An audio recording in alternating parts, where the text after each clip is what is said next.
Alors, nous passons maintenant à l'examen de l'article 18. Nous avons, et nous arrêterons après l'article 18 pour que ce soit clair. Et à partir de l'heure où on arrêtera, on laissera 8 heures avant de reprendre nos débats demain.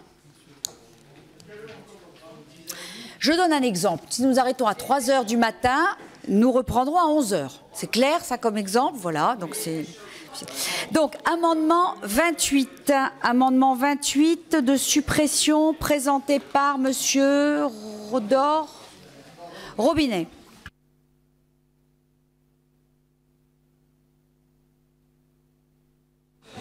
Merci, Madame la Présidente. Nous abordons donc l'article 18 qui concerne le tiers payant généralisé, qui est la mesure phare, la mesure symbole de ce projet de loi, en tout cas qui a été mis en avant par Madame la Ministre de la Santé. Avant d'aborder le sujet de fond, il y a une question de méthode. Nous a été distribué l'amendement déposé par le gouvernement. Je tiens juste à rappeler que cet amendement, a été déposé mardi en fin d'après-midi, qu'il n'a été consultable sur Eloi que dans la matinée de mercredi. Comme c'est inscrit dessus en plus, il a été modifié. Donc nous étions en même temps en commission et donc il aurait fallu pouvoir, en tout cas pour nous, suivre le ou les rectifications concernant cet amendement qui ont eu lieu mercredi matin. Encore une fois, les conditions de travail qui sont les nôtres ne sont pas acceptables sur un sujet aussi important. Alors, l'amendement qui est présenté par le groupe UMP vise simplement à supprimer l'article concernant ce tiers payant généralisé. Mais je tiens à être clair sur le sujet. Nous, dans l'opposition, nous n'avons pas une position dogmatique sur le tiers payant généralisé, comme ça peut l'être pour le gouvernement ou pour Madame la Ministre. Nous sommes conscients que le tiers payant généralisé, s'il est bien fait techniquement, il peut simplifier, je dirais, notamment dans le domaine administratif, la vie des médecins généralistes. Or, et des spécialistes également. Or, ce qui nous est présenté ici soulève un certain nombre d'inquiétudes. Premièrement, sur le paiement des médecins. Madame la Ministre, vous avez annoncé il y a maintenant une semaine que la Caisse nationale d'assurance maladie piloterait ce tiers payant généralisé et prendrait en charge les pénalités si les médecins ne sont pas payés ou rémunérés dans un laps de temps satisfaisant. Vous faites reposer ce tiers payant généralisé sur la CNAM, uniquement sur la Caisse sur l'assurance maladie, alors qu'il y a plusieurs acteurs, notamment une multitude d'assurances ou de mutuelles, qui peuvent et qui doivent intervenir. De plus, la Caisse nationale d'assurance maladie va s'asseoir, excusez-moi du terme, sur près d'1 milliard d'euros, puisqu'à partir de là, les franchises n'existeront plus. Deuxièmement, il faut savoir que ce tiers payant généralisé, tel que vous le proposez aujourd'hui, amène à une bureaucratisation de la médecine libérale. En plus, il faut savoir qu'il y a une gestion et un contrôle des mutualistes qui impose un coût de 3,50 € par acte aux médecins généralistes, aux médecins à la médecine libérale. Et donc, bien sûr, le gouvernement ne propose pas la prise en charge pour les praticiens libéraux. Ce qui fait que la généralisation du tiers payant revient à imposer une baisse tarifaire totalement inacceptable, alors que d'autres solutions beaucoup plus souples, beaucoup plus modernes, comme la carte de paiement à débit différé santé, pourraient être développées. Vous le voyez, nous avons quelques inquiétudes, notamment donc sur la mise en place de ce tiers payant généralisé, et que notre position n'est pas une position dogmatique contre ce tiers payant. L'argument de dire que ce tiers payant généralisé permet un accès aux soins pour l'ensemble de nos concitoyens est totalement irrecevable, puisque ce tiers payant existe déjà pour nos concitoyens, en tout cas celles et ceux qui ont malheureusement les plus grandes difficultés dans la société. Donc, ça concerne les CMU, la CS et l'AME. Donc aujourd'hui, ce tiers payant remplit totalement sa fonction première initiale. Vous avez voulu faire de ce tiers payant généralisé le symbole de ce projet de loi santé. Vous le voyez que ce symbole, en tout cas, amène à la contestation, à la mobilisation de l'ensemble des professionnels de santé, libéraux notamment, généralistes et spécialistes, et que les professionnels de santé attendent purement et simplement le retrait de l'article 18. Merci Monsieur Robinet. L'amendement 116 n'est pas défendu, le 357 pas défendu, le 446 Monsieur Dore. Oui, merci Madame la Présidente. Oui, pour aller effectivement dans la même démarche que mon collègue Arnaud Robinet, je voudrais dire que votre article prévoit donc la généralisation du tiers payant intégral pour l'ensemble des assurés en 2017. Vous en faites une mesure effectivement très démagogique et idéologique, mais ce n'est pas une mesure aussi sociale qu'il n'y paraît, parce que ce n'est pas de la médecine gratuite. Ce tiers payant que vous ambitionnez, dont vous semblez être fier, et pose de nombreuses questions techniques. Et vous le savez, vous ne pouvez pas l'ignorer, et ça fait douter effectivement de la faisabilité de cette telle généralisation à court terme, puisque 2017 n'est pas loin. D'ailleurs, le président de la République lui-même l'a signalé en disant « Oui, effectivement, on pourra aller vers le tiers payant, mais attention, à condition que son mécanisme soit assez simple pour être possible ». Ce tiers payant que vous voulez mettre en disposition, ne l'oubliez pas, il est chronophage aussi pour les médecins qui devront vérifier les remboursements, vérifier les droits acquis des personnes pour ne pas se faire rouler dans la farine, parce que malheureusement ça peut arriver. Et s'il est admis que la mise en place du tiers payant coûtera aux contribuables et aux professionnels de santé, parce qu'il faudra résoudre les techniques, les difficultés techniques, il faut aussi savoir que l'assurance maladie, pour l'assurance maladie, il y aura un coût, pour les mutuelles également, puisque l'a rappelé Arnaud Robinet, il faudra bien que ce soit l'assurance maladie qui paye éventuellement les pénalités en cas de retard, et des retards, il y en a toujours, vous le savez, les pharmaciens l'ont montré, c'est plusieurs pourcents de retards qui peuvent exister. Enfin, certains cabinets conseils bien informés ont évalué le coût par acte, par envoi de feuilles et de remboursement, qui tourne entre 3 et 4 euros par acte. Donc c'est quand même très important dans l'ensemble de cette histoire. Ce serait le coût que les praticiens devraient rémunérer. Alors, nous pensons effectivement, parce que le tiers payant intégral, on doit le réserver. D'ailleurs, il y est en ce moment pour les patients qui en ont besoin, que ce soit la CMUC, que ce soit les patients bénéficiaires de l'ACS à partir de quelques mois, voire éventuellement les patients en ALD. Et moi, j'y rajoute volontiers, si ce tiers payant devait se généraliser et si vous n'acceptez pas de voter la suppression de cet article et la suppression effectivement de la mise en place du tiers payant, eh bien qu'effectivement, je l'avais dit tout à l'heure, mais qu'on puisse aussi le mettre dans les besoins de soins urgents dans les maisons médicales de garde.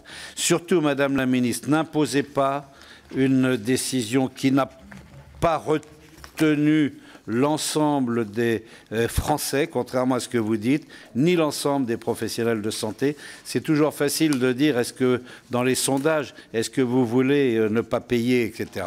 Eh bien, je vous dis que c'est la même chose quand vous leur demandez d'aller au cinéma, d'aller à la cantine ou d'aller sur l'autoroute et de ne pas payer les péages. Tout le monde vous dit, à près de 100%, on veut que tout soit gratuit. Mais rien n'est gratuit. N'y allez pas à marche forcée, allez-y également encore en concertation avec tous les professionnels de santé que vous n'avez pas aujourd'hui réussi à convaincre. Amendement 569, Monsieur Ciré. Moi, j'ai un petit peu le même avis, mais il y a quand même autre chose de symbolique un petit peu qui va changer avec votre proposition de tiers payant généralisé. C'est un petit peu la symbolique du médecin, du rapport du médecin et son patient. Il y a le libre choix entre le médecin et son patient, et le patient est redevable d'un paiement vis-à-vis du médecin qu'il a choisi. Là maintenant, ça va être une caisse ou un système qui va payer à la place du malade et dont ce rapport va être complètement faussé. Et puis, comme disent les paysans, qui paye commande. Et donc, en fait, ça va changer complètement les relations. Et donc là, c'est quand même important. Si Monsieur Ciré, les autres amendements ne sont pas défendus. On arrive à celui de Monsieur Accoyer, 832. Oui, merci Madame la Présidente. Les conditions à 2h34 dans lesquelles nous examinons cet amendement sont particulièrement choquantes pour un article majeur et pour les conséquences que cet article pourrait avoir. D'abord, dans l'immédiat, en paralysant complètement le système de soins dont légitimement les Français attendent qu'ils répondent à leurs besoins. Deuxièmement, en ayant toute une série de conséquences, mes collègues en ont évoqué un certain nombre. Je voudrais revenir sur un certain nombre de points. Madame la Ministre, c'est juste une décision politique, c'est juste un marqueur, parce qu'effectivement, le gouvernement échoue en tout domaine et en conséquence, il veut essayer de faire passer à marche forcée cette disposition. Mais nous vous disons, c'est de la folie. Nous vous disons c'est de la folie parce qu'il n'y a pas un argument qui tienne. Comme vous l'a expliqué, il n'est pas vrai de dire que ce serait un frein à l'accès aux soins, puisque de la CMUC, en passant par l'AME, par l'ACS, par les ALD, le tiers payant intégral existe déjà, et que les freins à l'accès aux soins concernent la lunetterie, les prothèses dentaires et l'audioprothèse, ce que personne, et en tout cas pas nous, ne conteste. 90% du corps médical, 90% du corps médical est totalement opposé à cette mesure. Comment voulez-vous, Madame la Ministre, vous qui êtes chargée de la santé des Français, que vous puissiez continuer à être responsable et efficacement responsable de ce secteur en prenant de front la totalité de ceux qui le font fonctionner. Cette mesure est insupportable pour les médecins pour de nombreuses raisons qui ont été développées, dévorant leur temps, 500 complémentaires qu'il faudra harceler pour se faire plaisir, un coût en temps, un coût en argent, et n'oubliez pas qu'au-delà de tout cela, il y aura des impayés, puisque lorsque le tiers payant a été installé en pharmacie, on a observé deux phénomènes, une explosion de la dépense en médicaments et encore aujourd'hui un impayé moyen d'environ 3 000 € par mois et par officine. Ce sera la même chose pour les médecins. Comment voulez-vous que les médecins qui sont aujourd'hui au bord du burn-out puissent supporter une telle mesure? L'entêtement du gouvernement est irresponsable devant le refus unanime de la profession, devant les conséquences en matière d'inflation, de déresponsabilisation des consommateurs, la suppression des possibilités de freiner l'évolution des dépenses de santé, en particulier de franchise et de tickets modérateurs, et enfin les conséquences financières pour les professionnels et pour l'assurance maladie, dont je vous rappelle, Madame la Ministre, que le déficit s'agissant de la sécurité sociale, le déficit cumulé aujourd'hui est de 147 milliards d'euros. Vous n'avez pas le premier euro pour payer ce caprice politique. Bon. Eh bien, les autres amendements ne sont pas défendus. Nous arrivons à celui de Monsieur Richard. Je sais, mais je n'oublie jamais Monsieur Richard. Allez-y, Monsieur Richard, amendement 1080. Je m'étonnais, Madame la Présidente, que vous ayez capacité de m'oublier. Moi, je voudrais quand même rendre hommage à la ministre et au gouvernement, à l'inverse de mes collègues, mais à cette heure, il faut avoir de la hauteur de vue. C'est un engagement de campagne. On n'est pas d'accord, mais au moins, pour celui-là, vous le remplissez.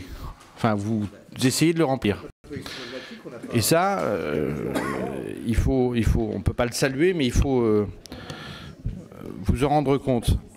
Il faut le dire parce que c'est rare. Merci, chers collègues. Alors après, je me demande si le tiers payant généralisé n'est pas l'assurance vie au sein du gouvernement dans cette fonction de Madame Marisol Touraine, mais ce n'est pas une attaque personnelle, c'est un sentiment. Je n'ai rien contre vous, chère Madame, c'est un sentiment, voilà, que je partage depuis longtemps avec mes collègues, qui n'est pas une attaque personnelle.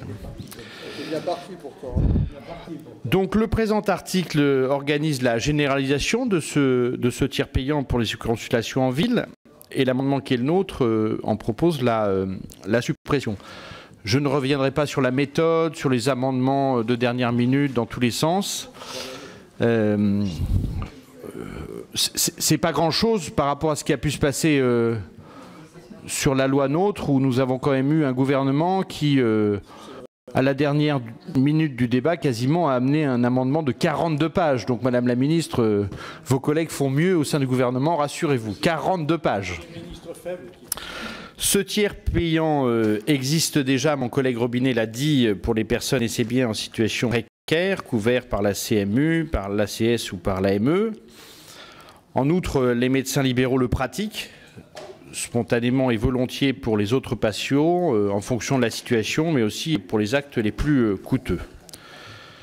En outre, la question de l'accès aux soins n'est traitée que sous l'angle de la généralisation du tiers payant, mais aucune réponse n'est apportée pour diminuer le reste à charge qui atteint parfois des montants insoutenables.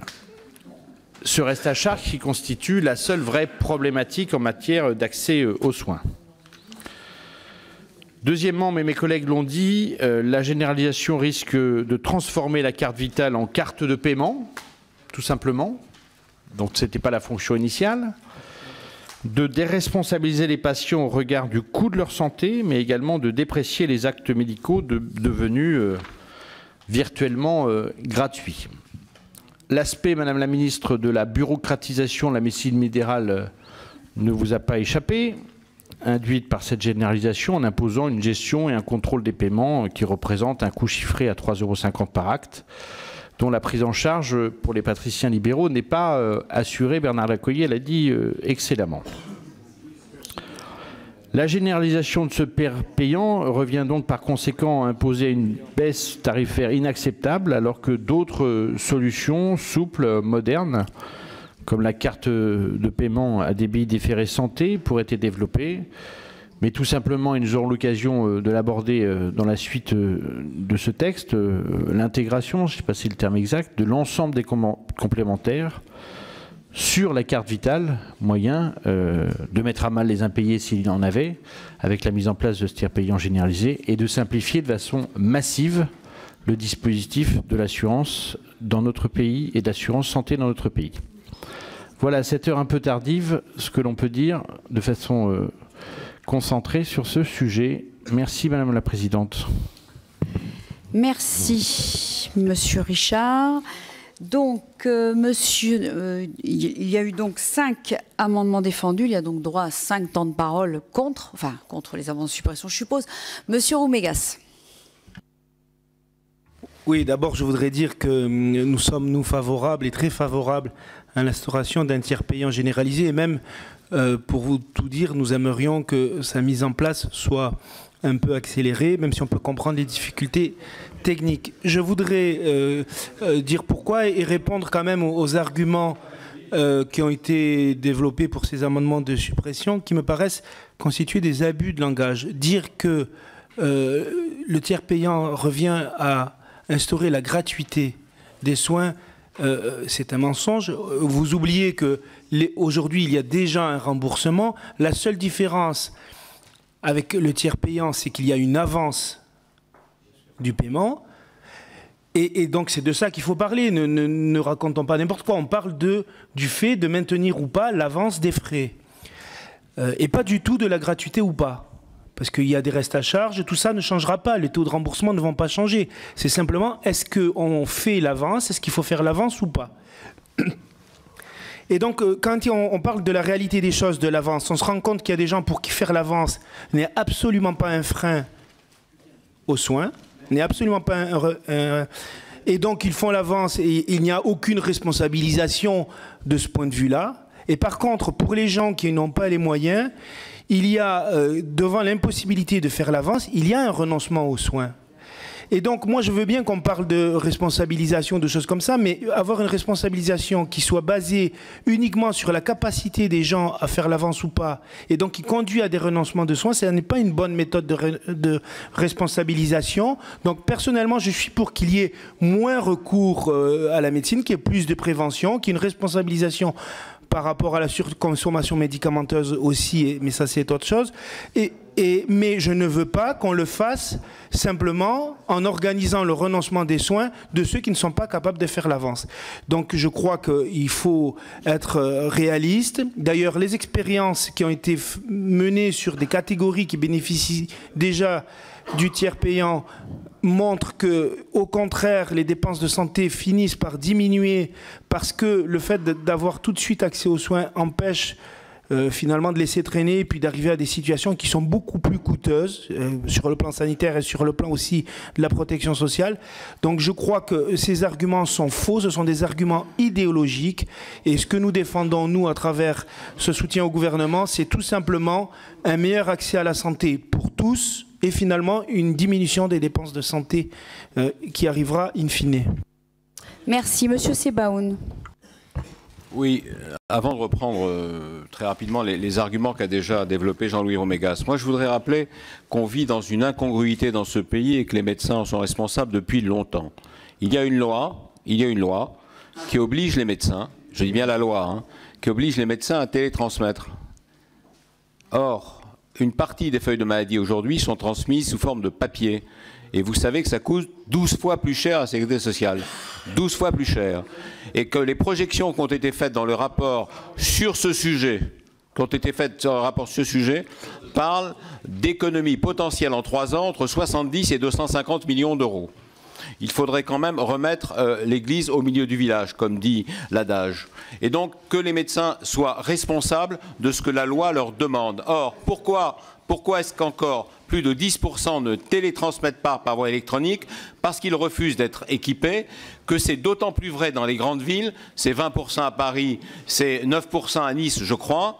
Et donc, non seulement ils refusent de télétransmettre, non seulement ça coûte plus cher, mais ils ne sont absolument pas sanctionnés, puisque la sanction se fait par voie conventionnelle et qu'il ne se passe rien. Voilà la première anomalie que vit notre pays depuis très longtemps. Ça fait bien longtemps que beaucoup de médecins, la majorité, ont reçu des aides pour être informatisés et qu'heureusement, la majorité d'entre eux le sont. Pas la grande majorité, mais une partie, 10%, c'est pas rien, ne télétransmettent pas. Et notamment les spécialistes. 86% des jours, mais monsieur Accoyer, relisez les rapports sur ces sujets.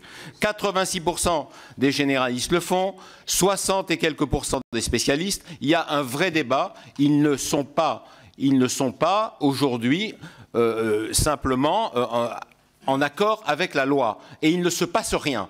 C'est un vrai sujet. Et ça coûte beaucoup d'argent. Premier élément qu'il faut avoir en tête, si on veut parler de télétransmission, parce que le tiers payant, c'est de la télétransmission. Deuxième élément, sans reprendre les éléments de Jean-Louis Romégas, nous sommes face à un corporatisme qui est important et qui est braqué contre cette réforme. Vous avez dit vous-même, et des deux côtés de l'hémicycle, hein, si j'ose dire, deux côtés de la table, que le tiers payant existait déjà pour des catégories de patients, que beaucoup de professionnels de santé le faisaient au quotidien. Les radiologues, les laboratoires, etc. Donc nous sommes face à un sujet qui est parfaitement connu. Il est parfaitement identifié dans les pays étrangers qui nous sont comparables. Nous sommes donc effectivement à un moment politique où je loue le courage de la ministre d'aller sur ce chemin en 3 ans. Ça n'est pas simple. Et effectivement, il y a des problèmes techniques, personne ne le nie. Et donc c'est pourquoi que les étapes qui sont proposées sont légitimes jusqu'en 2017. Et j'aurais tendance, moi aussi, à dire volontairement que plus on ira vite et mieux ce sera. Mais je trouve que la manière dont on a pris ce sujet est la bonne. Nous avons interrogé, avec une collègue qui est ici dans la salle, la Fédération des radiologues libéraux, pour savoir comment ça se passait. Ils ont souhaité nous rencontrer. La difficulté pour ces radiologues libéraux qui pratiquent le tiers payant, c'était 6% de difficulté de récupération de leurs honoraires légitimes sur les mutuelles. Voilà, il y avait une réalité à ce niveau. Donc nous ne nions absolument pas le problème du tiers payant, mais nous disons que c'est légitime pour que l'immense majorité, la totalité progressivement des Français y ait accès. Ça n'entraîne pas, cette capacité du tiers payant n'entraîne pas de liberté de dépenser davantage quand nous faisons venir ici, dans cette commission, et vous le savez, le directeur de la CMU, il nous explique parfaitement comment ça se passe. Les gens qui sont privés de soins ont un rattrapage au début et ensuite ils ne consomment pas plus que les autres. Donc tous ces éléments entrent dans la légitimation du tiers payant.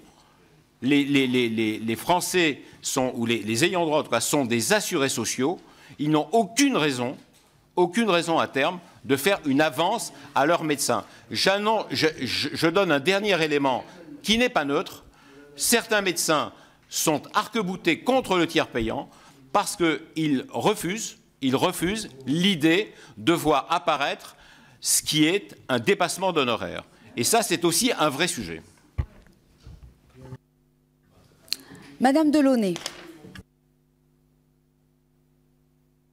Madame la Présidente, Madame la Ministre, c'est une question tout à fait importante et qu'il faut regarder en effet de deux points de vue. Le premier point de vue, et je dis tout de suite que si c'est celui qui prédomine et si ça correspond à la demande ferme et définitive du gouvernement, j'y souscrirai, c'est en effet cette échelle de généralisation qui vient de nous être soumise.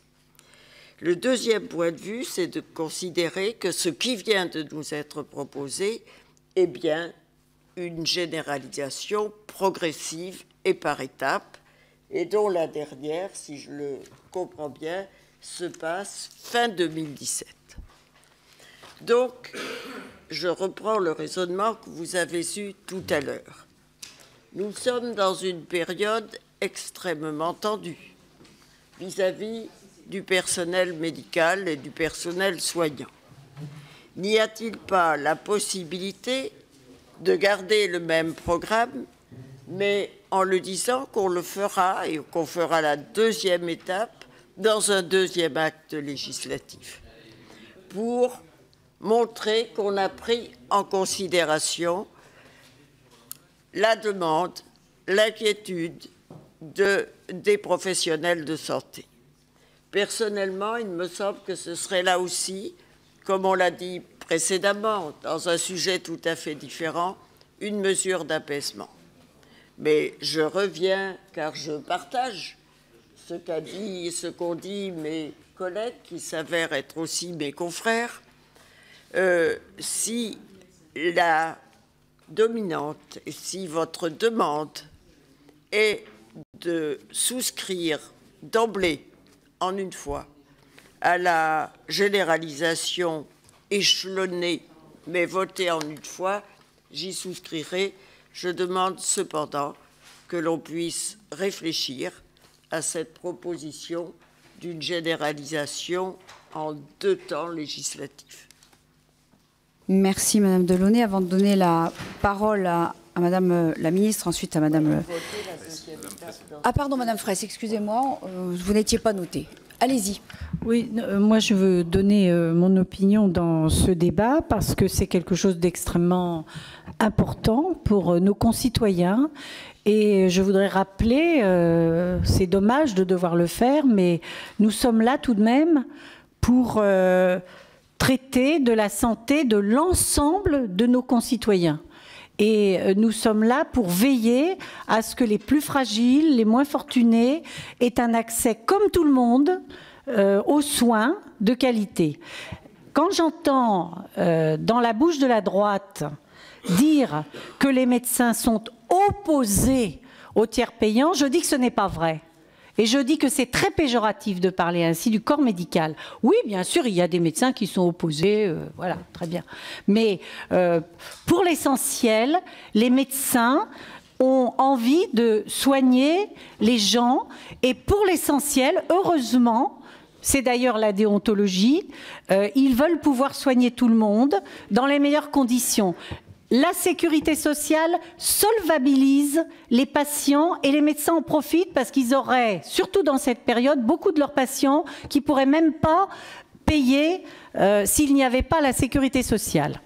Donc je pense que ça mérite, alors que la droite s'oppose à tout ça, que la droite ne soit pas préoccupée par l'accès aux soins pour l'ensemble de nos concitoyens, je n'en suis pas étonnée. Vous avez instauré la loi HPST, les forfaits, les franchises, les déremboursements et j'en passe. Et donc vous êtes évidemment dans cette perspective-là. Je me félicite que le gouvernement propose donc la généralisation du tiers payant et bien sûr nous soutenons cette disposition. Ensuite, il y a effectivement, et moi j'ai reçu par exemple le président du Conseil de l'Ordre, des médecins, vous aussi, donc vous savez qu'il n'est pas opposé à la généralisation du tiers payant, vous ne le dites pas, mais moi je le dis, voilà. Il formule un certain nombre de préoccupations légitimes qu'il faut essayer de traiter. Les médecins doivent être payés, ils doivent être payés dans des délais corrects. Il y a des problématiques d'ordre technique à régler, il faut les régler, évidemment. Mais le principe du tiers payant généralisé et des efforts que le gouvernement décide de faire pour affronter le débat et pour mettre en place concrètement ce tiers payant généralisé, il doit être salué. Et je regrette qu'il ne soit pas salué à l'unanimité des députés que nous sommes. Il me semble que ça devrait satisfaire tout le monde, mais non, c'est pas le cas. C'est pas très honorable pour certains d'entre nous. Madame Carré-Comte. Oui, merci Madame la Présidente de me donner la parole pour deux petits arguments supplémentaires. D'abord, je voudrais revenir sur la question de l'accès aux soins. On a entendu de l'autre côté de la table que ce que nous défendions était une position dogmatique. Moi, je crois que ce que nous défendons n'est pas une position dogmatique, mais bien une position fondée sur la vie réelle de nos concitoyens. Et oui, nous considérons que le tiers payant généralisé sera un moyen de lutter contre les comportements de renoncement aux soins. Et je voudrais réagir à quelque chose qui a été dit tout à l'heure et qui me semble complètement faux. Oui, il y a des comportements de renoncement aux soins, y compris pour les personnes qui sont au-dessus des plafonds de la CMUC et de l'ACS. Je crois qu'il faut savoir de quoi on parle concrètement quand on parle de ces personnes-là.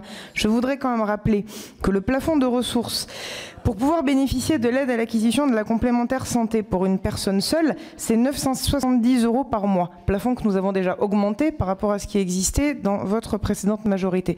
Je pense qu'on peut facilement imaginer que quand on touche au-dessus de 970 € par mois, oui, on peut être confronté à des difficultés financières d'accès aux soins et oui, le tiers payant généralisé permettra à ces personnes-là de se rendre chez le médecin sans avoir à avancer d'argent et cela aura des conséquences en termes d'amélioration de la santé individuelle mais aussi collective de nos concitoyens. Et puis deuxième argument, par rapport à la question des difficultés techniques, que personne n'a nié, et je crois que tout le monde a été très clair là-dessus, il y a deux attitudes possibles par rapport aux difficultés techniques. Soit on renonce, soit on se donne les moyens de les lever. Et je crois que le calendrier qui est aujourd'hui proposé à travers un échelonnement très progressif et très détaillé est justement la bonne méthode qui permettra étape après étape de se donner les moyens de résoudre ces difficultés techniques et que si nous n'initions pas ce mouvement aujourd'hui, eh bien nous n'arriverons pas à avancer sur cet objectif. Et donc moi je salue encore une fois ce qui est proposé là et je voudrais dire que je crois que l'idéologie elle est définitivement de l'autre côté de la table dans ce que nous avons entendu ce soir. Merci Madame Carré-Comte. Donc avant de donner la parole à la ministre, deux réactions à deux arguments que j'ai entendus. J'ai entendu le fait que ce soit gratuit, ce qui est faux. Monsieur Roumégas nous a fait une belle démonstration. Ce n'est pas gratuit, c'est juste savoir si on dispense ou pas de l'avance des frais. On dit donc ça veut dire que l'acte médical n'a plus de valeur. Ça voudrait donc dire que dans les établissements de santé, quand on a une opération à cœur ouvert ou des greffes, il n'y a pas d'avance puisque personne ne pourrait se payer. Donc ça veut dire que l'acte chirurgical n'a plus de valeur. Non, excusez-moi, ça sauve des gens. Ensuite, je regrette que M. Accoyer soit parti parce que je vais lui faire un raisonnement qui va suivre d'ailleurs ses propos. Il a dit le tiers payant en pharmacie a fait exploser la consommation de médicaments. Ça voudrait dire que pour qu'un médicament passe en tiers payant, ça veut dire qu'il a une prescription médicale. Donc ça voudrait dire que les médecins, sachant que leurs patients, il y a 35 ans, puisque ça fait 35 ans que les pharmacies font du tiers payant. Ça veut dire que le médecin, pensant que son patient ne payait plus les médicaments, s'est mis à prescrire des médicaments inutiles, qui ne servaient à rien, parce que derrière, son patient ne payait pas les médicaments. Mais alors, ça c'est complètement absurde. Absurde. Ça voudrait dire que les médecins sont déresponsabilisés et font n'importe quoi avec leurs patients. Je regrette que M. Accoyer ne soit plus là pour l'entendre. Il avait tenu un peu ce raisonnement-là lors du PLFSS 2015. Franchement, ce n'est pas respectueux du corps médical qui, me semble-t-il, sait ce qu'il prescrit à ses patients. Et quand le tiers payant en pharmacie a été mis en place, il n'a pas fait exploser la dépense de médicaments. On sait très bien pourquoi les Français ont été des grands consommateurs de médicaments. D'ailleurs, il y a une baisse. Maintenant, on redevient vers les standards européens. C'est qu'il y avait un réflexe de prescription parce que, voilà, il y avait un colloque singulier dans lequel la prescription de médicaments était la réponse, des fois, un peu facile par rapport aux malades, mais qui n'était pas forcément la demande du malade. Voilà. Mais il faut arrêter de dire... que les médecins se sont mis à prescrire parce qu'il y avait du tiers payant sur le médicament et donc qu'on prescrivait n'importe quoi. C'est du grand n'importe quoi, par l'absurde. Madame la ministre. Merci Madame la Présidente. Je crois qu'il y a là un débat important, un débat intéressant, puisque le tiers payant est devenu un peu l'une des mesures de référence de cette loi, même si nous l'avons vu, cette loi ne se limite pas du tout à cela, mais c'est donc un débat important. Et moi, j'entends d'ailleurs qu'il y a des nuances dans les positions exprimées, notamment du côté de l'opposition, qui, pour une partie, rejette en bloc et dit c'est de l'idéologie, et qui, pour d'autres, disent mais au fond, nous ne sommes pas totalement opposés au tiers payant, simplement, on ne sait pas très bien ce que sont les arguments, mais peut-être ces députés-là entendent-ils les Français qui, de façon très majoritaire, expriment leur volonté de voir se mettre en place un dispositif qui n'est pas, je ne m'y attarde pas, cela a été parfaitement dit, n'est pas un dispositif de gratuité, et les Français cotisent à la sécurité sociale, mais est un dispositif qui permet de faciliter la relation entre les Français et leurs médecins traitants, leurs médecins spécialistes, leurs médecins tout court, en leur permettant de ne pas avancer des frais. Et donc moi je veux le dire très simplement, ça n'est pas un caprice. Je ne suis pas femme de caprice d'ailleurs, ça n'est pas un caprice. C'est un engagement, une volonté de justice et de progrès. Et je constate que lorsque l'on défend des mesures de justice et de progrès, on est très vite taxé d'idéologie dans cette enceinte du fait de l'opposition. Je veux ensuite faire remarquer que s'il y a près de 30% des actes qui sont d'ores et déjà réalisés en tiers payant dans notre pays, ce ne sont pas nécessairement ceux qui ont été évoqués du côté de l'opposition. Les ALD ne font pas partie des actes qui, aujourd'hui, sont d'ores et déjà payables, enfin, comment dire, en tiers payant. Il y a des professionnels qui le font. Il y a des professionnels qui se voient opposer des refus de la part de l'assurance maladie parce que cela ne fait pas partie des actes qui peuvent être pris en charge de cette manière-là. Pour l'ACS, qui n'est pas encore en tiers payant, je ferai observer que cette étape supposera d'ailleurs une coordination entre l'assurance maladie et les organismes complémentaires, avec un pilotage de l'assurance maladie, puisque les personnes qui sont à l'aide à la complémentaire santé bénéficient de complémentaires. Alors moi, je voudrais, au fond, dire que c'est un engagement fort d'accès aux soins, d'égalité d'accès aux soins. Ça n'est pas une mesure uniquement sociale. Parce que je l'entends parfois, on nous dit, mais au fond, restez-en au tiers payant social, c'est-à-dire ne changez pas ce qui existe. Et le tiers payant social, c'est la CMU. Mais il n'y a pas que les gens qui sont à la CMU qui peuvent avoir des difficultés. Et moi, je ne crois pas que les médecins, je le dis, je ne crois pas que les médecins aient nécessairement envie d'estimer, d'évaluer la situation financière dans laquelle se trouvent leurs patients, soit de manière durable, soit de manière temporaire. Et le fait en particulier que les personnes qui ont des revenus situés entre 1 000, 2000, 2500 euros expriment une attente très forte du tiers payant montre bien que sans être pauvre, on peut avoir besoin, pour se faire soigner, de pouvoir disposer de l'avance de frais. Vous avez été très nombreux, unanimes à le dire, quelle que soit la position que vous défendez sur le principe, qu'au fond, il y a des enjeux techniques et des difficultés techniques. Il y a des inquiétudes, il y a une complexité, parce que c'est un changement d'organisation, cela suppose la mise en place de procédures, d'infrastructures que les médecins ne doivent même pas voir, si j'ose dire. Il faut que la mise en place du tiers payant soit dans les coulisses, si j'ose prendre cette expression, derrière l'ordinateur.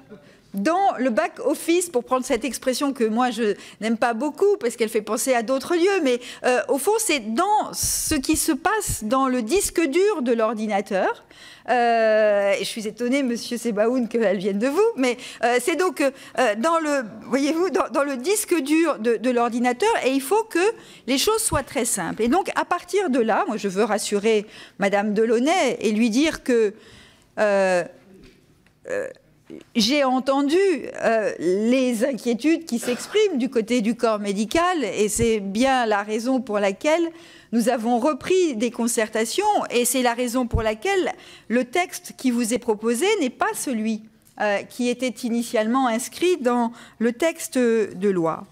Le premier point sur lequel je veux insister en termes de simplicité, c'est que est proposé une méthode et un calendrier. L'amendement, vous l'avez souligné, met en place un tiers payant qui est progressivement étendu en direction de l'ensemble des patients à travers des étapes identifiées, des étapes qui permettent aussi de tester et de roder le système. Je veux insister par ailleurs sur le fait que plusieurs rapports d'étapes, j'insiste, sont prévus dans l'amendement. C'est l'article 18-2. Et évidemment, le contenu ou les conclusions de ces rapports seront utilisées, intégrées pour poursuivre la démarche progressive d'extension du tiers payant. Le deuxième point sur lequel je veux insister, puisque vous avez là encore été nombreux à le dire, et les professionnels insistent sur ce point. Il n'est pas acceptable qu'il ne serait pas acceptable, et il n'est pas acceptable aujourd'hui que des médecins ou des professionnels ne soient pas payés pour des actes qu'ils réalisent. Personne ne peut se satisfaire de cela. Ça n'est pas quelque chose qui est considéré comme normal par le gouvernement, je veux le dire. Donc nous mettons en place un dispositif, nous l'inscrivons dans la loi, avec une garantie de paiement aux professionnels qui feront du tiers payant ou qui font déjà du tiers payant dès lors qu'il y a télétransmission de l'acte, parce que c'est un point important. Garantie de paiement avec un encadrement du délai maximum de paiement pour les professionnels qui font du tiers payant, c'est-à-dire qu'au-delà de ce délai, qui pourrait être de 7 jours, je l'ai dit, il sera fixé par décret, une pénalité sera versée aux professionnels, et cela est inscrit dans la loi. J'insiste sur le fait que ces conditions de garantie ne sont pas simplement apportées pour les professionnels qui feront du tiers payant à l'avenir, mais s'appliqueront aussi aux actes qui sont d'ores et déjà réalisés en tiers payant dès lors que la loi sera adoptée. Par ailleurs, l'amendement apporte un certain nombre de simplifications et définit évidemment le fait que nous avons besoin d'avoir un dispositif identifié technique qui passe par un partenariat renforcé entre l'assurance maladie obligatoire et les organismes complémentaires. C'est vrai dès l'étape de l'aide à la complémentaire santé d'ailleurs. Il est indispensable pour la phase d'extension du tiers payant pour tous que la coopération entre l'assurance maladie obligatoire et les organismes complémentaires conduise à la mise en place d'un dispositif qui respecte les exigences de simplicité, de fiabilité et d'efficacité. Ce dispositif prévoira la mise en place d'un flux unique de paiement vers le professionnel, comme je vous l'ai indiqué hier. Les organismes complémentaires et l'assurance maladie obligatoire, ou plutôt dans l'autre sens que je devrais le dire, devra me remettre un rapport au plus tard le 31 octobre 2015 qui définira les modalités opérationnelles de ce dispositif. Alors, d'une part, je veux indiquer que l'amendement qui vous est présenté reprend la disposition initiale du projet de loi créant une obligation qui prévoit que l'obligation de tiers payant s'ajoute aux obligations que doivent respecter les organismes complémentaires pour bénéficier des avantages fiscaux et sociaux liés au contrat responsable. Par ailleurs, j'ai souhaité évidemment préciser le rôle de l'assurance maladie obligatoire dans la mise en œuvre du tiers payant généralisé. La réussite de cette réforme implique un étroit partenariat entre l'assurance maladie et les complémentaires. Et il est normal que l'assurance maladie, compte tenu de sa part prépondérante dans les dépenses de santé, ait une responsabilité de premier rang dans la mise en place de cette réforme. Parce que je suis attachée et que le gouvernement est attaché à notre régime solidaire d'assurance, nous devons évidemment faire en sorte que cette part prépondérante soit bien identifiée. C'est ce qui est indiqué dans le nouvel alinéa 5 de cet article qui vous a été distribué. Enfin, je veux simplement terminer en réaffirmant clairement ce que j'ai eu l'occasion de faire à plusieurs reprises, non seulement que la mise en place du tiers payant ne se traduira par aucun coût complémentaire pour les médecins, mais que cette réforme ne se traduira par aucune mainmise des complémentaires sur les conditions d'exercice ou les modalités de délivrance des soins par les médecins. La position du gouvernement n'a pas changé depuis la loi du 27 janvier 2014 relative au réseau de soins qui a veillé à préserver l'indépendance des médecins par rapport aux financeurs. Et cette orientation reste celle aujourd'hui du gouvernement. Voilà, Madame la Présidente, les points que je souhaitais évoquer, à la fois pour répondre aux observations qui ont été faites, pour indiquer l'esprit et les objectifs, enfin l'esprit dans lequel cette réforme est proposée et les objectifs qui sont poursuivis, objectifs de progrès et de justice sociale, et les modalités concrètes qui sont proposées, parce que les modalités concrètes sont évidemment très importantes, à la fois pour rassurer, je le dis, les professionnels, pour la réussite de la mise en œuvre du tiers payant, parce que le tiers payant n'a de sens que s'il est réussi dans sa mise en œuvre opérationnelle, et donc nous avons besoin d'être attentifs aux conditions de la mise en œuvre opérationnelle. Et c'est parce que cette mise en œuvre opérationnelle appelle beaucoup de précautions et de suivi que le calendrier proposé est celui qui figure dans le texte de l'amendement. Merci Madame la Ministre. Donc nous allons revenir sur les amendements de suppression, donc avec l'avis de Madame la rapporteure sur ces amendements de suppression. Bien, merci Madame la Présidente. À cette heure avancée, personne ne sera surpris que je sois brève et personne ne sera non plus surpris par le fait que j'émettrai un avis défavorable aux amendements de suppression. Je voudrais juste peut-être faire une remarque. J'ai entendu ici, mais comme on l'entend à l'extérieur, des personnes qui nous disent la mise en place du tiers payant pourrait engendrer une augmentation rapide d'un certain nombre de dépenses. Moi, je voudrais juste faire cette remarque. Soit effectivement, il y a une augmentation, mais elle correspondra au fait que certaines personnes effectivement, renonce aujourd'hui à un certain nombre de soins.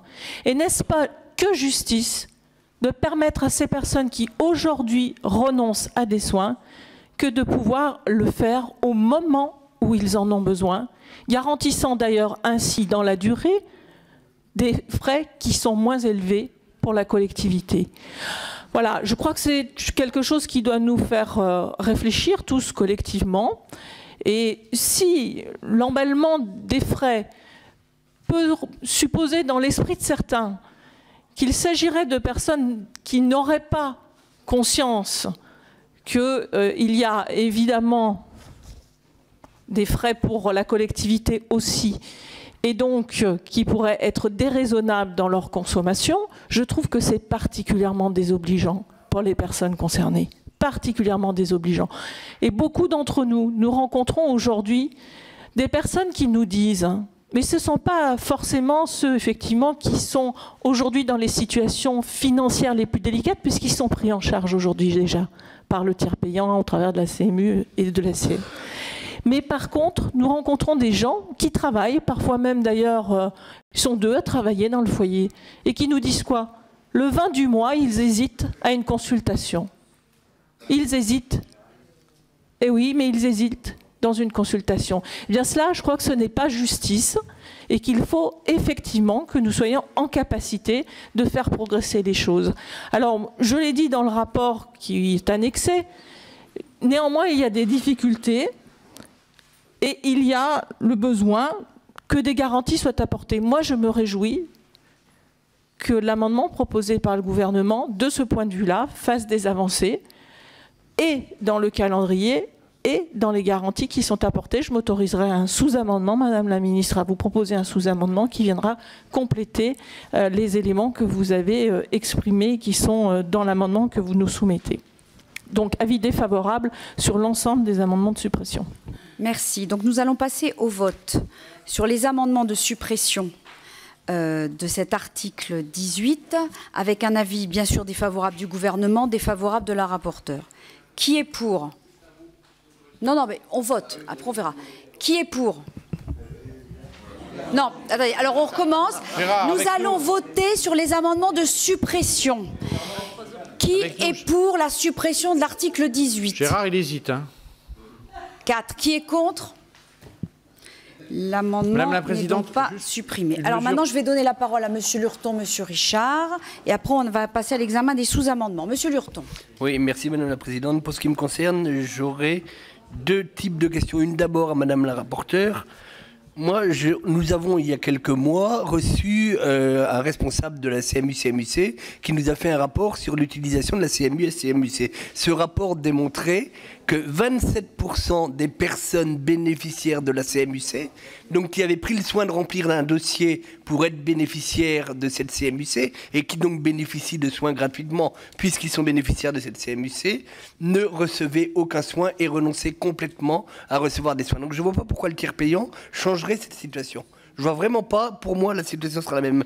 Ma deuxième question, elle est pour Madame la Ministre, si vous voulez bien, je suis désolé. Ce sont peut-être des questions un petit peu naïves, mais elles portent sur ce que vous nous avez dit il y a quelques instants. Vous nous avez dit que le remboursement du médecin, le paiement du médecin, dépendra de la télétransmission de l'acte à la sécurité sociale. Cette télétransmission, elle se fera, j'imagine, sauf si vous comptez changer le système, par la carte vitale. Et je reviens à la question que je vous ai posée au début de ce débat et sur laquelle je n'ai pas eu de réponse. La carte vitale, c'est la référence, c'est la carte électronique mentionnée à l'article L161-31 du Code de la Sécurité sociale qui prévoit que cette carte, elle est renouvelée à échéance régulière dans la vie d'un patient et que si le patient ne fait pas l'acte d'aller remettre sa carte à jour, certains patients m'ont dit qu'on ne leur a jamais demandé de la remettre à jour et qu'elle reste tout le temps à jour. Moi, je voudrais avoir des explications sur tout ça. Comment est fait cette demande de renouvellement? Pourquoi certains patients ont-ils des demandes de renouvellement? Et s'ils ne font pas cette demande de renouvellement, comment sera payé le médecin quand ils se présenteront chez lui? De quelle façon, si la carte vitale n'est plus à jour, comment sera-t-il réglé? De même, où en est-on de l'équipement de tous les patients de carte vitale avec photo? C'est important de le savoir. N'importe qui aujourd'hui peut se servir. Mais si, bien sûr, et ça arrive, je peux vous le dire. Et aussi, je voudrais savoir des personnes bénéficiaires de carte vitale et ne cotisant plus à la sécurité sociale parce qu'ils ne sont plus salariés en France ou pour tout un tas d'autres raisons, continuent à bénéficier de la carte vitale aujourd'hui. C'est tout à fait courant dans nos systèmes. Je voudrais savoir comment est-ce que tout cela est contrôlé. Il y a vraiment de réelles questions qui se posent sur le fonctionnement de cette carte. Madame la ministre. Oui, très rapidement. J'ai indiqué que la garantie sur le délai de paiement, la garantie de paiement, elle est là, mais la garantie sur le délai de paiement serait conditionnée au fait que la demande de paiement, en quelque sorte, ou l'envoi soit télétransmis et non pas envoyé par feuille papier. C'est tout. Mais sinon, le médecin, il sera de toute façon payé.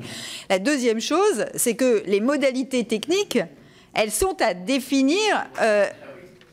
Non mais laissez-moi terminer. Elles sont à définir quant à la nature de la carte même.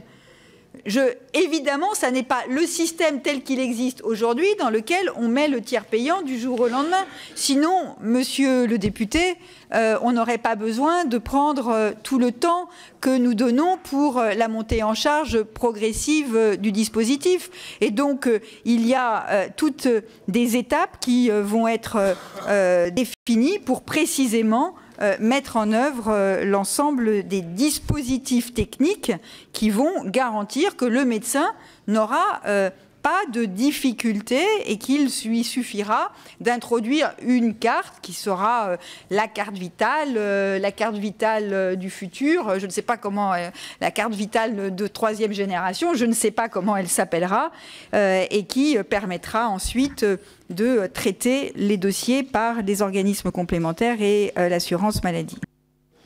Avant de donner la parole à Madame la rapporteure pour répondre à votre interpellation, en tout cas à votre remarque, juste sur les cartes vitales. Aujourd'hui, pour qu'un médecin, là on est dans le cas actuel où le patient fait l'avance, quand le médecin passe la carte vitale, il faut déjà qu'elle soit à jour. Sinon, il a un message. Alors qu'est-ce qui se passe? Ça se passe déjà. Il faut savoir que la quasi-totalité des pharmacies sont équipées aujourd'hui d'appareils de mise à jour des cartes vitales. Et très souvent, pour l'avoir vécu moi-même, quand ils vont chez leur médecin qui leur signale que leur carte vitale n'est plus à jour, ils vont à la pharmacie du coin, la pharmacie met à jour sur la borne de la pharmacie et ils vont chez le médecin. Monsieur Lurton, ça arrive déjà là. Et la solution, elle est déjà en place. Voilà. Quel intérêt auront-ils à le faire s'ils n'ont plus rien à payer? Ils le feront parce qu'ils seront bien obligés, le médecin, sinon il n'acceptera pas le tiers payant. Il n'acceptera pas le tiers payant. Madame Laclé. Oui, monsieur le député Lurton, vous m'avez interpellé sur une audition que nous avons eue et dont je me souviens bien, effectivement. Et personne ne dit ici, pas plus ceux que nous avons auditionnés que nous-mêmes, qu'il n'y a pas d'autres obstacles qui font qu'un certain nombre de nos concitoyens renoncent aux soins. Il n'y a pas que l'obstacle financier, il y a d'autres explications, et personne ne les nie ici, sur lesquelles il faut travailler, bien évidemment. Mais quand vous dites, on a mis en place la CMU-C et ça n'a pas empêché qu'on ait 27%, je vous rétorque tout simplement, ou je ne sais pas combien de pourcents, c'est 4%. Combien serait-il s'il n'y avait pas eu la mise en place de ce dispositif? Voilà la question qu'il faudrait se poser, me semble-t-il. Et donc, tout cela milite pour qu'il y ait un travail et sur les obstacles financiers et sur un certain nombre d'autres qui, aujourd'hui, font que un certain nombre de personnes renoncent à se soigner. Monsieur Richard. Oui, Madame la Présidente, juste d'abord, mais c'est juste pour la Présidente, on a convenu d'une méthode sur la base de 1600 amendements. Vous aviez raison de nous la proposer, nous l'avons acceptée. Un certain nombre d'amendements, somme toute, sont tombés du fait des réécritures du texte. Je les quantifie à 300, 400, peut-être plus. 400 amendements que nous n'avons pas eu à débattre, qui sont un temps qui nous permettrait, sur des sujets lourds, Madame la Présidente, d'avoir un tout petit peu plus, c'est-à-dire 2-3 minutes de plus que l'application. Mais c'est ce qu'on fait, mais je vous en remercie. C'est pour ça que je suis un peu autre que l'application stricte de la méthode que nous avions convenue ensemble. Et je vous en remercie. Moi, Madame la Ministre, ce qui me gêne dans cette affaire, c'est que c'est un engagement qui date de campagne, qui date d'il y a 3 ans. Vous l'avez fait, vous y résolvez, c'est bien. Et donc ça veut dire que j'imagine qu'au sein de votre cabinet, dans l'administration, on y travaille depuis, 2 ans. Bon. Après, vous avez eu un travail législatif pour produire un projet de loi qui nous a été soumis, donc qui est passé par le Conseil d'État, par la concertation. Moi, ce qui m'inquiète dans cette affaire, c'est le texte là que vous présentez, l'amendement présenté quand même 3 jours avant les débats, répond à un certain nombre d'inquiétudes. Il faut le dire. Mais quel plaisir de ne donner que l'avant-veille du texte. Il a fallu que vous mettiez les médecins dans la... si, c'est une vraie question de fond que je me pose. J'aimerais avoir la réponse de la ministre. Pourquoi ne pas avoir eu l'intelligence et la capacité de sortir ce texte qui est bien meilleur que le premier? Est-ce que c'est par la pression des partenaires? Et dans ces cas-là, ça s'assume. Et c'est bien de le dire. Mais moi, je trouve que c'est dommage d'avoir mis le système de santé, les acteurs de santé, dans une telle émotion, une telle incompréhension. Vous savez, on a fait beaucoup d'auditions les uns les autres. J'ai rarement vu des acteurs de santé aussi nerveux que face à cette réforme. Je ne dis pas, Madame la Ministre, que ça ne va pas réussir, et je le souhaite pour mon pays, je vous le dis. Mais pourquoi avoir mis les acteurs de santé, qui certains peuvent être peut-être de mauvaise foi, bon, mais quand même, il y a un faisceau d'incompréhension, de mauvaise perception de votre réforme initiale. Je ne parle pas de celle-ci, qui date d'il y a 3 jours quand même. Je ne comprends pas. Voilà, je ne comprends pas. Vous aviez 2 ans, 3 ans pour arriver à ça. Le résultat, somme toute, est bien meilleur que le texte initial. Mais si on avait eu ça initialement dans le projet de loi, peut-être qu'on n'aurait pas eu, ce qui est quand même dommage, les acteurs de santé dans la rue. Voilà. Et je trouve ça dommage, voilà, sur la méthode de la réforme. C'est tout. Mais ce n'était pas une critique, hein, le prenez pas mal. Je m'interroge, c'est tout.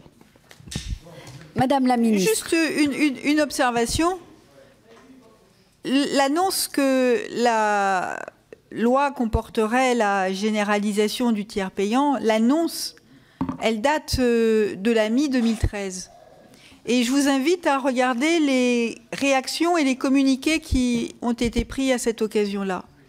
Ils ont été très largement en soutien, y compris de personnes qui ensuite ont exprimé des inquiétudes.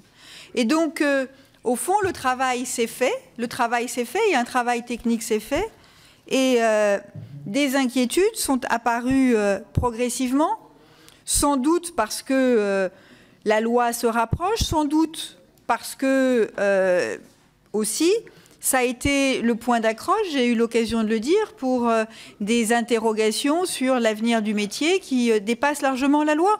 Mais la concertation a eu lieu dès lors que des inquiétudes, notamment sur les dispositifs techniques, ont été exprimées de façon plus forte. La concertation s'est réengagée. Moi, je me réjouis qu'elle aboutisse, enfin en tout cas qu'elle me permette de proposer un texte qui, je crois, répond à beaucoup des questions qui sont posées et beaucoup des inquiétudes qui existent et que je ne conteste pas. Et ma volonté, c'est en tout cas de pouvoir répondre à ces inquiétudes pour aller de l'avant. Bien, tout a été dit et j'ai laissé parler les orateurs qui le souhaitaient. Monsieur Richard, franchement... Voilà, donc nous allons passer à l'examen des sous-amendements. Alors le 1747 n'est pas défendu, le 1751 de Monsieur Robinet. Un amendement 1751, Monsieur Robinet, un sous-amendement plus exactement, où vous supprimez les alinéas 4, 6 et 7. Oui, bien sûr, l'amendement de réécriture globale de l'article 18 présenté par le gouvernement définit selon un... Non, pardon, je suis en train de... Oui, c'est défendu. Il est défendu, d'accord. Il est tard. J'ai pas fait voter les suppressions. Mais si, j'ai fait voter les suppressions. Si.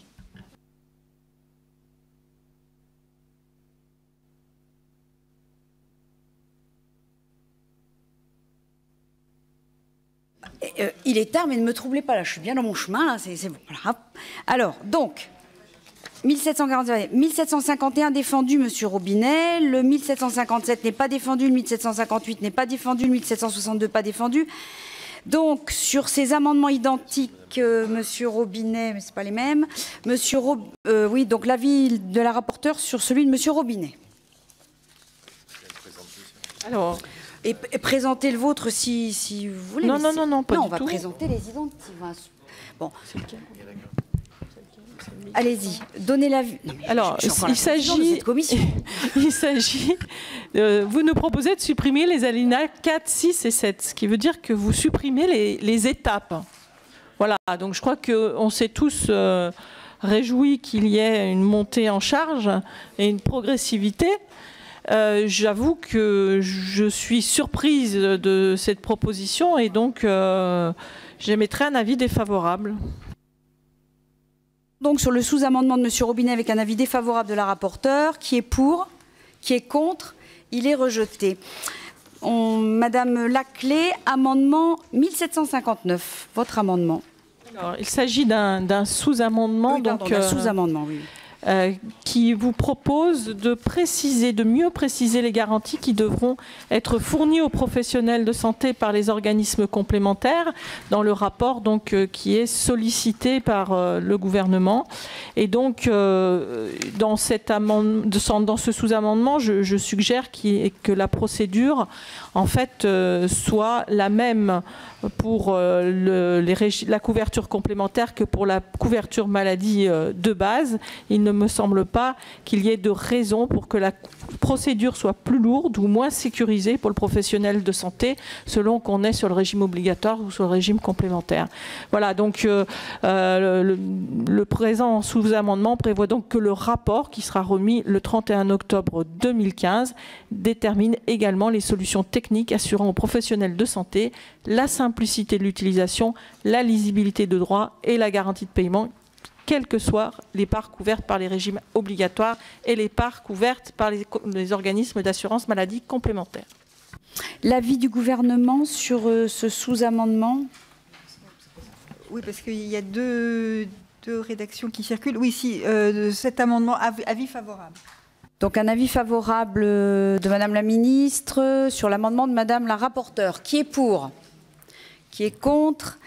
Il est adopté. Je mets donc aux voix l'article 18 ainsi sous-amendé. Qui est pour? Qui est contre? Il est adopté. Ça fait donc tomber l'amendement 319, 521, 1098, 1258, 318, 1097, 320, 526, 1587, 1586, 969, 988, 1259. Je mets donc aux voix, effectivement, l'article 18 ainsi amendé. Qui est pour? Contre? Il est adopté. Il est donc 3h30. Je vous donne rendez-vous à 11h30 demain matin pour reprendre nos travaux. Merci Madame la Ministre, merci Madame la rapporteure. Merci mes chers collègues, bonne nuit.